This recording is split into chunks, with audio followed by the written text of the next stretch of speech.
Näme sapar ýaşuly gurrunmuzy dowam ettiriversek, şol ýanky gost planynyň bäri gaýdy berilir. Olya Halmurat Bay. Yankı neme şu döwrüň Agrapromyň içinde bir tüdde hadisa watda. Yankı paýtaçylyk barada. Hlapko uydila dip bir neme vardı, siyasi bir meraperiýatçylar vardı Soýuzyň atyp basyp görün. Şu Gıdılyan Ivanov Mayorov diýerler. Koloriyala nemeler vardı. Her kvartalla bir neme geçirýärdiler de. Yankı hişeýne barada yankı partadaky hişeýne barada neme mesele boýunça kalle geçirýärdiler. Hişeýne sözü türkmençesi yankı bir ogurluklar var. Ogurluk. Biz yankı pul bilen ogurlugyň ýanyna elmidämi Halmurat? Bilmedim näme dendiň. Doğru. Nememiz durmuşumuz şoň bilen geçti yankı. Ogur därliňi suwut etmek ýa-da olaň sen ogurduňy suwut etmek ýalap nemeler bilen. Taň içinde boldan şolary ýalap da. Onuň Agraprom'a da hiç işgär almadylar. Yankı min Klopkoprom'dan 3-4 sanak tötenden şeylere nemelerden aldılar. Menem yarım işli diýen kurrun verdim.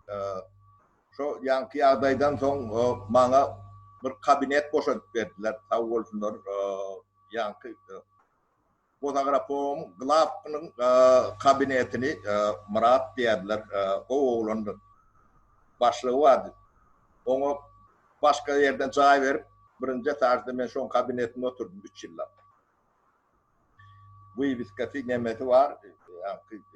Начальник главка dip ýönemen hiç wezipem ýok da. Roda Berdivna diýen bir başlygymyz vardy. Yankı ram ministra däl glawkan başlyk da. Roda Berdivna daýdamyz vardy. Parta bolsa tapar diýetdi. Korkýarlar, parta sözünden korkýarlar. Da bir hat gelse ýa bir mesele çykdy, parta barada tapar diýdi. Tapar çözer. Ýa-da gelbärik tapar. Ne şunu alaklap ba. Gölün ýalap korkýarlar. Nämediňden bilen oklar bolun ýöne gözleri gaty korkonna. 3 ýyl Ben şu ýerde birazajyk dinleýijilerimize düşünürüş bermekçi tapar. Şol näme üçin gorkulýar? Gözüniň odandan halk millet sebäp şol paxta işleri boýunça bir topar beýguna adam atywy hökm edildiler. Orta Aziýa respublikalarynyň ählisinde şo sany Türkmenistanda da bolunýardy. Şonuň üçin siziň ol wezipeňiz atywy wezipesi diýip aýtsak bir ýalňyşmyr. Eger çala bir zat bolsa, ýolbaşçylar öz boýnuny hiç zat aljak gal diýmek şol. Inni paxta oğrusam saparıklıyım olmalı, türmeye gitmeliyim, atılmalıyım, saparıklıyım olmalı. Şeylere olmağı katı mümkün Halmurat Bay, sebebi neyme? Men üstünden 5 tane ugalığın iş var da. Men öğren bilem oğum ben. Ben yönü südiyetini yalak çağırıyorlar, ya yeni vurdak yalak çağırıyorlar, ya da neyme diyorlar. Ekspert hükümünde çağırıyorlar. Onun bana Şovat Marozov diyenler, Türkmenistan'ı kuruyor dediğen şu Gıdılyan'ın komandasından. Seni basar, sen bunun advokatlığını yapmayan deyip neme diyenler de. Ben siz çağırıyorsunuz ben geliyen yani. Ben hiç adam yapmamak sizin diyenine diyen yani. Başka ben kantorda oturan adam biz o oğurluk bilen işimiz bolma mümkünçülüğü de yok da bakıyorum. Yani onu teyredilen o siyasi neme o advokatlığını yapıyorduk alıp çıkıp bilenimizi alıp çıkıyorduk hiç kime melek değil elbette bolsa badır olun yani onun sebepleri var bildiğin yokordan diýdin, birinji sekretarın emirinden diýdin. Bir kile pripiske edilýänler şunu halk gaty gowulmenler ýeke kile. Sebäbi paktan öz emelleri vardır, nemelleri vardır. Şular şonu ettirerler. Ettirýäniň esas sebäbi vardır. Sebäbi bu peýdalydyr. Daýgany üçinem, kalhody üçinem, ýa-ni ýol başçylary üçinem, respublikaň birinji sekretary üçinem peýdalydyr. Bunu men bir kollegede gün aýtdym, olun tas alypdylar Galmurat Bay.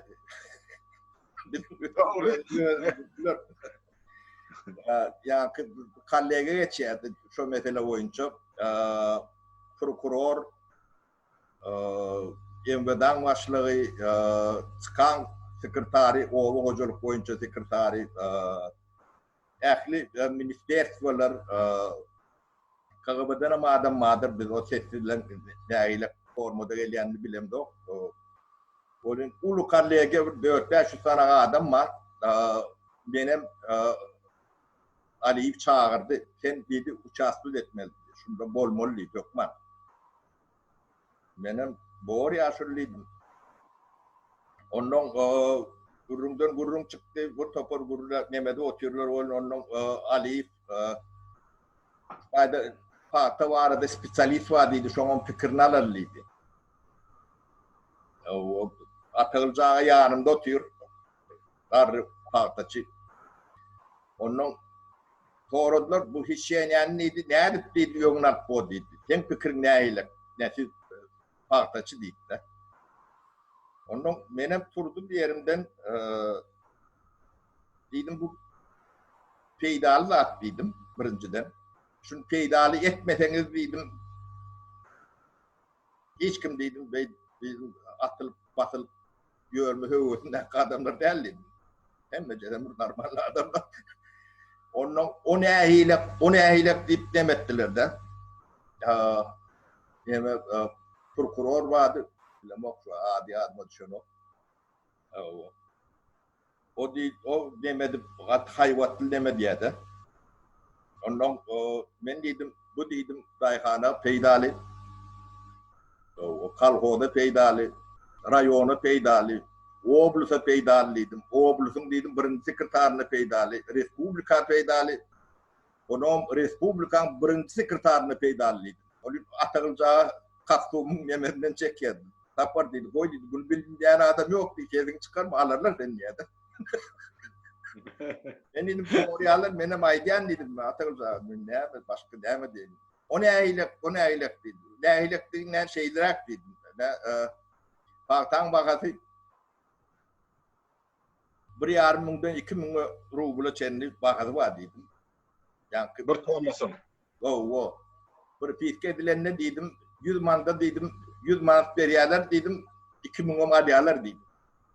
O 2 miň diýdim kalhodyň hatabyna gidýär diýdim. Onu kalhodyň şoduna girýär.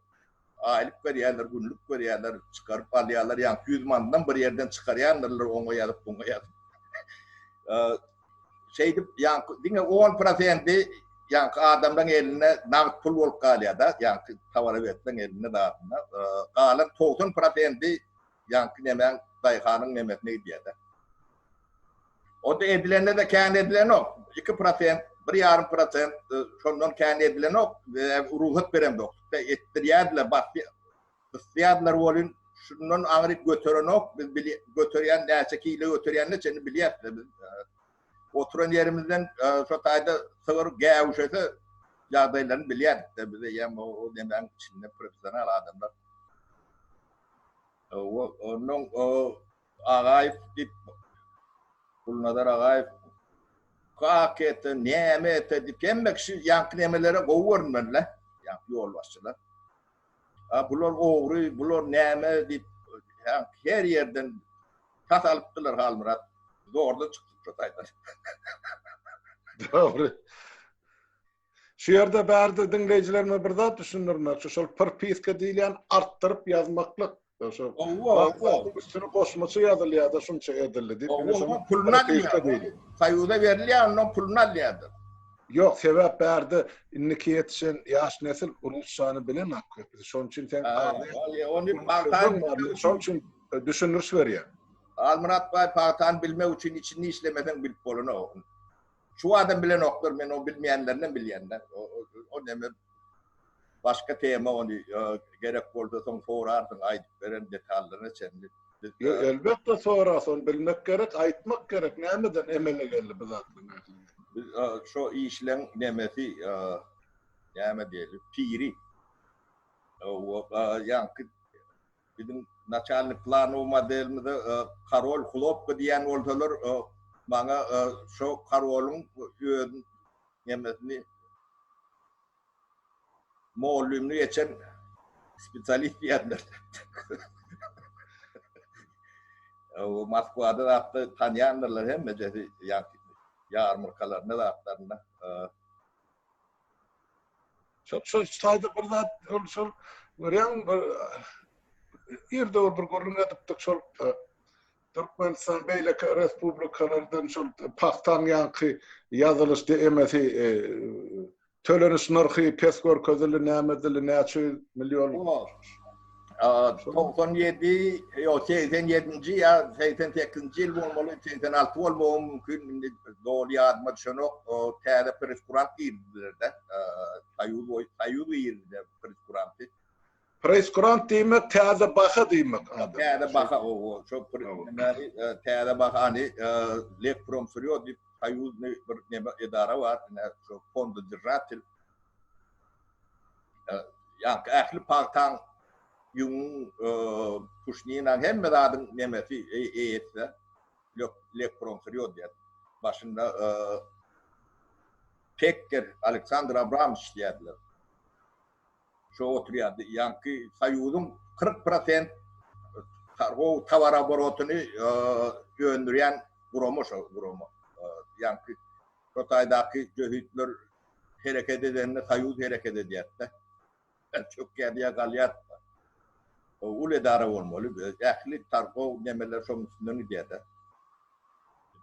Onu ähli Sayudun paltasy, ýüňi, derisi, börüleheri ýeňil senagatına gerektirýärler. Hem taýin önümden hemme jetin eýesi. Şok. Kime näme bermeli, kime niýrat atmaly, kime näme etmeli. Razmaryat gatnan berýän şok. Onun şu adam yarmarka bolly parta satış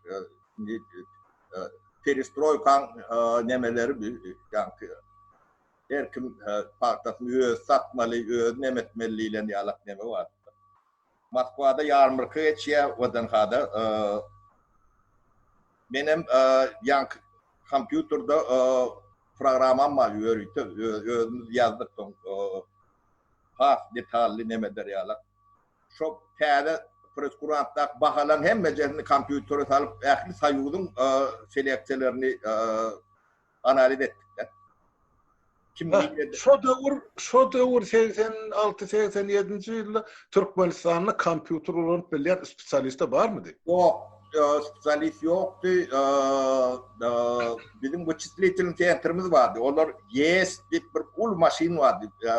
Yankı men arkamdaky kamin ýalak her biri. Stacionarny demeler, son Rabatron yani 215 diýen portativny deme kompýuterler bardy. Sayuda deme respublikada 3-mi 4-si bardy. Bir raznaryadka bilen bir ýer düşüpdi. Kötänden menem duş ölümden şonu zor bilen urşup töwüşüp kabinetime oýdurdum. Onun programist ýylamyz bardy, wyczислительny centrde şolar bilen programmasy ýazdyk. Hemme jetin demesinde de men ýa pastanovşik olar programist, soň menem programist boldum detallaryna çenli ýankı plastik neme bardy, disk çoňa ýazýar. Bu ýalak deme däl, bular ýalak kompýuter. Soň allyk bil, olar ýalagyna molýony biraz soňra galdy. Ondan şonda analiz ettik. Biz utuşda utulýatsa 8-9%. O 8-9% diýmän 250 bilen 300 milyon rublun arasyndaky summa. Bizim Gotagrapромyň pribili 49 milyon. Şu atmunda çen ýadyma düşýär. O 250 milyon lira, o 49 lira. Bäşesi da bäşesi. Indi şunu Moskwada yarmyrkan takladım. 10 gün. Satam da şu düzeltmeden satacak geldi. Yani Adel zbytyn ya upravlение zbytyn başlygy wady kıyas yürmek diýenler. Gaty oğlandy ay altın öweli doljak ýigitlerler. Gecenin direktiri de Kulopta wodun soň de başly wadalar. Gara ýagy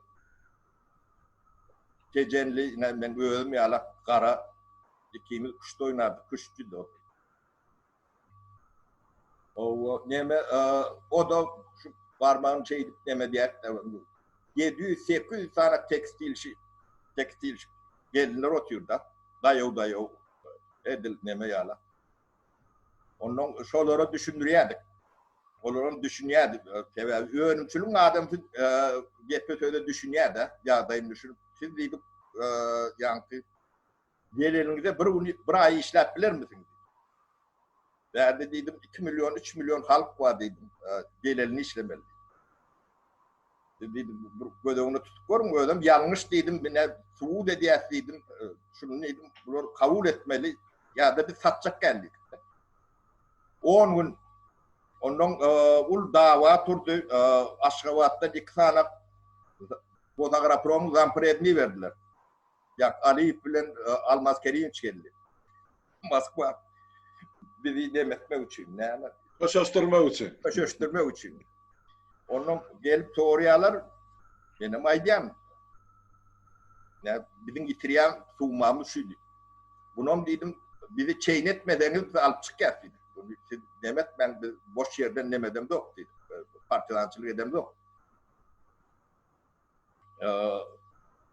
Onun o Taşkent'teki institut çağırdılar şu bahani nemeden. Onun bahani ettiren Goskomissen SSR Hayudun Gosprom neme Goskomiseni. Olar çağırdılar. Onun hem meclis stolun bir kaptalyny ben yumruk galçak bolup stolun karşı tarapynda almak neme Adif ýanymda. Onun Goraçy. Esasy goraçy. Bulara düşünürüp berdim, hatawy görkezdim. Menki ankap kompýuter nemesinde raspечаткалary var. Nemeleri görkezýän ne. Ne yanlış bolsa da aýdym. Ne sizem spesialist. Deme Sinekrom ýa-ni Taşkent'in nemeleri boýnadylar institut. Dogry diýdi ýalňyş.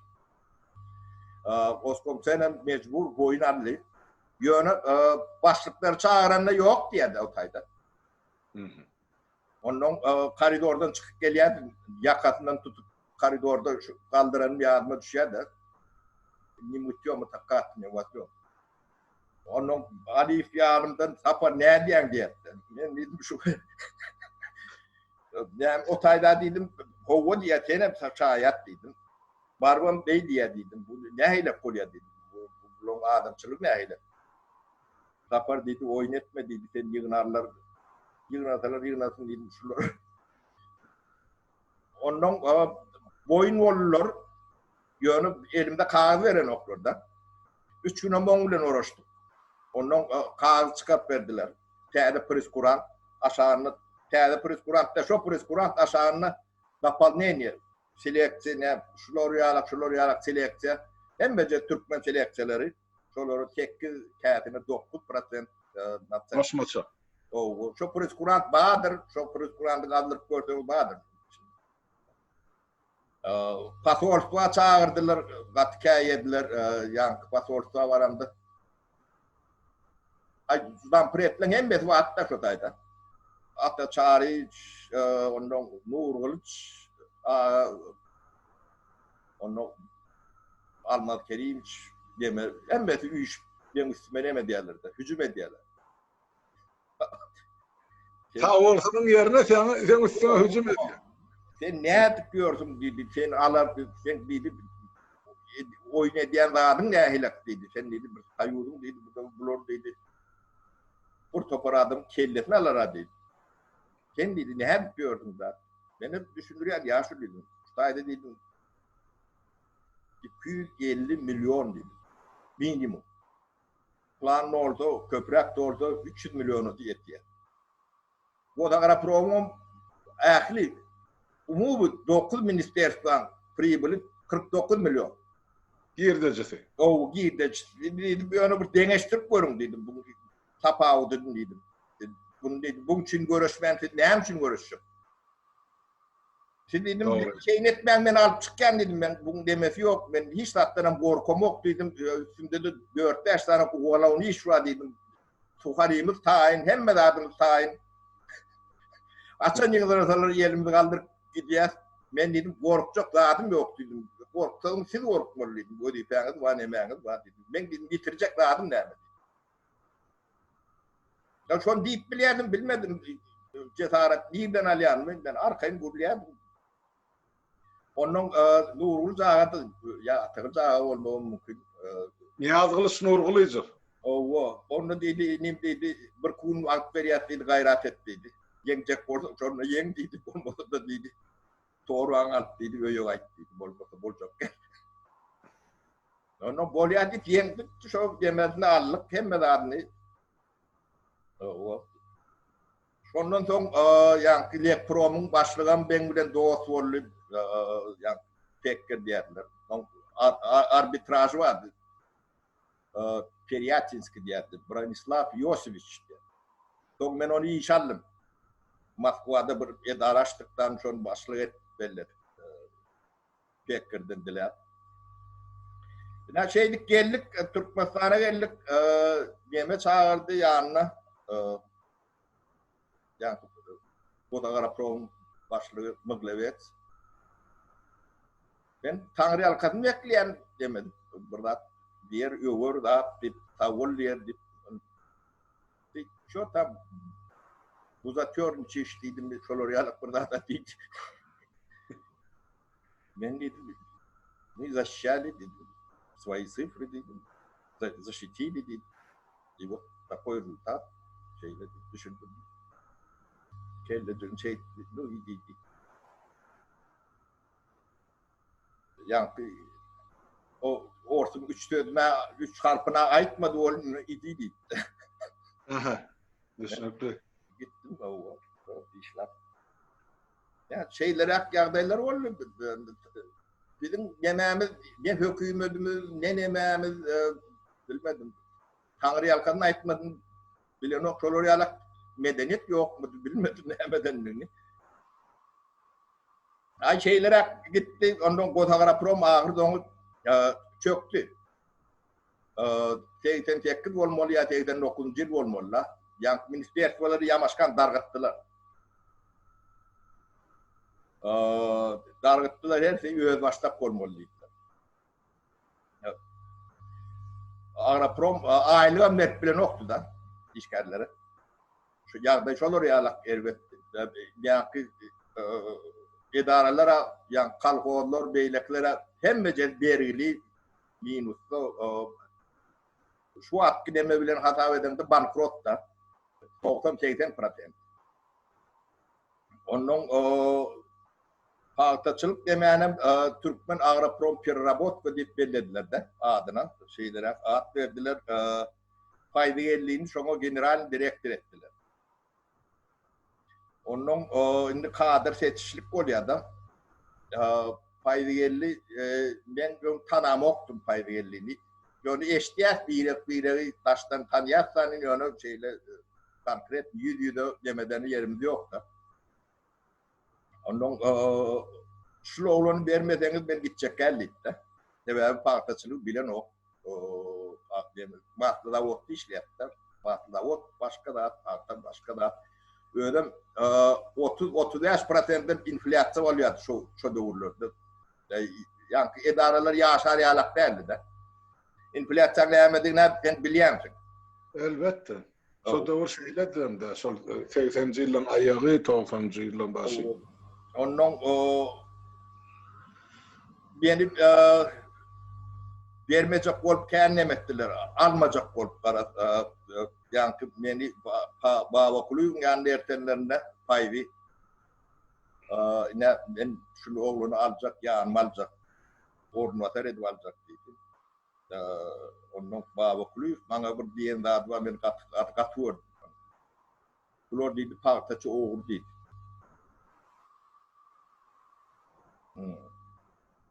O dedim, ya şunu mümkün dedim.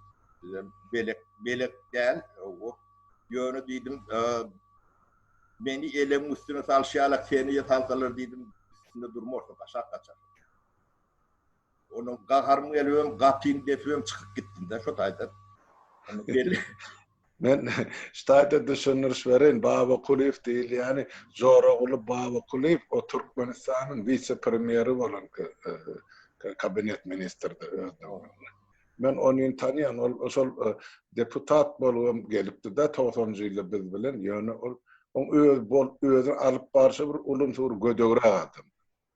Yok, beýle şey bolun ýöne yankı çok diyen demem de cahilla. Bular yankı yarım tovut adam doğul tovutlu adamdan has demerek bolýandyr. Yankı yatan yeri yatı olsun ölüpdür diýeşdim. Ýöne oğlunluğu adam kärçiligi elbetde eldir bolun ýöne şu döwürde şeýlerek bolmalydyr da elbetde bilemde o. Yankı bu yaş oğlun biz iýinç çykyşy o da atlary hemen kändir üns berip ýörün. Ben onu yakyndan silam saňa aýdýan, men görüm dağıttım bilýän. Ol golasyna adamlar bilen gaty hyrsyz gürleşerdi, emma özünden ýokardakylar bolsun, ýa-ni Niyaz ýa beýlek oň töwere üçepden duran ýa-ni karierist adam boldy. Başy men o taýda men arda berip ýa-da ýa-ni höwesçem bolup baramok da ol aýdym göz çağırýa öz neme diýe mende günah ýok da men o taýda Hüvvetçemem değil, ben aspiranturada okapıyorum, boğuracaktım, burada atlar edecektim, yani yolumda yük götecektim. Ben de olur yalak bir kariyeri fikri hiç vatam bolmadı, bolunu, şu adam yok, olur yalak ambisyamız yok da.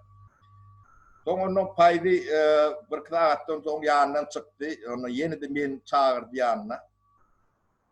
Tapar dedi, gürleştim dedi, sen goğungan mı dedi, katı kazgana kenin dedi, ben dedi, beyle kazgandığını bilemem dedi. Ay dedim, ben bilep demedim o dedim. Gözlerin neyem boktuğunum sen bilyen dedim. Kalkoz başlıkta at bolonla deme. Bilyen, o haberim var mı? On tercüme haline. Olun yağdaylarının hem becesi ben gözlerinden goğulyenle. Onun ben neydi sen neydi ornatör edip alma dedi. Öyle dedi начальник управления dedi. Şoňa dedi razılaşdyk. Dedi soň dedi bulaklar yatışar dedi 4 dedi. Ben dedim bana tapawdy ýok dedim. Начальник управлениýasy ýa başga mı dedi. İlk şu paýdy bilen şu bize neme son başladı. İki olup hiç kim yoktu. Edara verdiler. Cahil neme yani kanalın bäri yanına neme tünellerin geçen yolun ağır çetinine apkatma yol vardı. O bu selko teknikan cahil vardı. İki taşılcı konuşucu. Sonra gelip yung ağayip edarası olmalı. Kulnadar ağayip. Gulnadaram paydı geldi bilen jet bilmedim nämedim dediksem boğulun bolun ýöne ýerlerini hiç kimeleri alan okdular. O aşağında nämedim bilemok bolun yankı agayf spurlaryna çenli telefon yankı stekerleri vardı telefonu. Şolarına çen goporup alyp gidipdir de. İkimiz baramızda boş kat demedi. Boş çaya vardık da. Yani simler sallanıp duruyor. Telefonum da yok, hiç adım da yok. Onu bir yerden bir stol taptık, iki tane stol taptık, iki vol birimin karşısında bir hep oturduk. O da kellesi tutup tapar, nerede diyetti. Bir de yani tarihi idaratçılarına abarot meselesi var deyip bir serişte verilirdi. Hava. Yani hemen idaranı dolandırma için Dolanır seriştesi. aylık vermeyle, günlük vermeyle bir deme olmalılar. Serişte. Sonra vermediler de. O da yok. Zat yok. Respublika çökün. Şu an doğru deme bankrot. Onun ben ştatlar hapishanesini ettim, beylekini ettim. Hem kağıt peteklerini demedim. Onun abarot bir restoran avına çıktım. Minfi'ne vardım. Bir zorunlular vardı. Ben şu an minister Bayram diyen Aman Bayram. Son yanına vardım. Molun ordinatörünün yanına verdim. Şu çözdüydü. Onun yok, serişte yok diye dedi. Nereden verelim? Ne heylek yok dedim. Bir darat çağınız, neme diyeniz dedim. Devlete darat değil mi?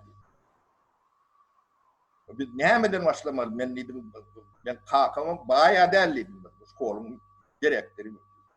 Biz dedim, 40-50 adama, 50-60 adama ne yapıp aylık günlük verelim. Biz dedim, bolmasa dedim, bir de dedim, kredi verin dedim. 5 aylık, 6 aylık dedim ya. Yarım yıllık. Kredi verin, bir de okulu iyiliğine verir dedim. Şey, 3 yıl ne açayım biliyorum, kredi de aldım. Ondan oturup biz bu oturuşlar biz yani pudok değerlerinin biz krizi yönetmeliler dolandırmalı. Biz kriz management tip bir neme vardır. Biz hakikaten şu ondan ben yeme skema düzdüm. Raşotun sentri açtık, ne bu şeyde olmalı yani. Köyünü sayudun emelerinden hem ulanın yerlemizken sayuda da yankı sistemi şeyle çalışıyor. Yankı zavut parktasını yöndürünüp pulunu şovuna diyatta. O yemede Raşotun sentri vardı Taşkent'te. Şolar pulunu şolar hata ediyatta. Parktada da 2 vaka vardır. Yankı parktan vakası İştahda yekleyenlerdir. Türkmenler bunu yani yol başçıların bilenlerdir. Üstüne yani 2 esli 3 esli nabafka verendirler. Parktan. Yani subsidiye oluyor da. Yani opsiyon. Şol oraya devletin subsidiyesi oluyor da. Bolmasa parkta dikeriyalık hiçbir nemeti yoktur. Parktan.